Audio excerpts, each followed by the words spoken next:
1 week from today, a new Congress will get sworn in, and there will be one new face who intends to take the oath, who is now admitting that he lied. Incoming Republican Congressman George Santos did not graduate from college. He did not work at Citigroup, and he did not work for Goldman Sachs, despite his resume saying that he did. Did I embellish my resume? Yes, I did. And I'm sorry. And it shouldn't be done. I'm still the same guy. I'm not a fraud. I'm not a cartoon character. I'm not some mythical creature that was invented. I'm no Russian puppet. This will not deter me from being an effective member of the United States Congress in the 118th session. But there's more. He falsely claimed that his grandparents survived the Holocaust. He also falsely claimed that he ran a nonprofit, and another falsehood, that he owned 13 properties. He also admitted that the Pulse nightclub shooting victims never worked for him like he claimed that they had. With me now is CNN political analyst Laura Barón-López and CNN legal analyst Norm Eisen. Laura, this story is really wild, but what's interesting is that Republican leaders have been kind of silent. New York Congresswoman Elise Stefanik endorsed Santos. He still has her picture up on his Twitter page. Kevin McCarthy, who's vying for the speakership, has said nothing. Is leadership going to address this at some point? That's a really good question, Abby. And right now, with lawmakers gone, they're not in Washington, D.C., they've returned to their homes, they're not in session.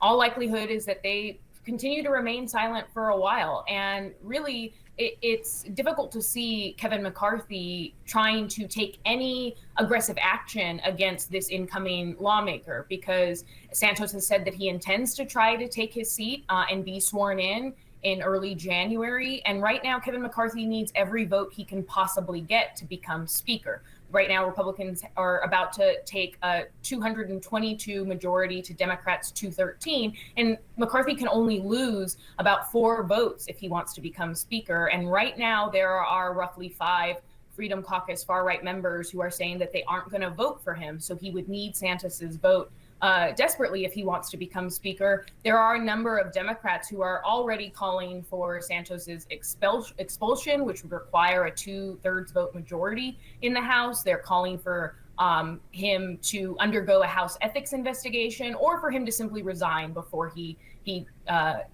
sworn in. But right now, he's saying he's not going to do that. And Norm, Santos is adamant that he didn't do anything illegal, but there are some really significant questions about false statements, perhaps given to government entities, and also the curious case of his finances. He went from being, not that wealthy to loaning his own campaign about $700,000. What are the red flags that you're seeing there? Abby, number one, he's filed forms making financial claims with Congress, with the Federal Election Commission. And if those claims, we don't know the answer yet, but if those statements, for example, about over $700,000 that he supposedly got from this business of his, that he then loaned to his campaign, if those are as inaccurate as the other things he said, he faces potential investigation for mail and wire fraud, for false campaign statements. Those are investigated and prosecuted often, false transfers. So a variety of federal legal restrictions, as well as those House ethics rules. You're not allowed to tell these kinds of falsehoods. So those are serious red flags. If when I was working in the White House, or when I was serving as ambassador, we'd had this pattern of lies that have already been documented by any employee, they would have been immediately marched out of the building, Abby, because of the security risk. And then finally, myself as the child of a Holocaust survivor and a Holocaust refugee, what a terrible lie that is. What an insult to the memory of the 6 million that is. So yeah. I mean, he says it was that he called himself Jewish, not Jewish, but I mean, that's really extraordinary. Laura, though, before we go, I mean, it seems like the response to this by a lot of Republicans is, as long as he votes the party line in Washington and apologizes, it's all fine. I mean, do you think that this is how this could end up, that someone whose background is almost completely fabricated could just be a member in good standing?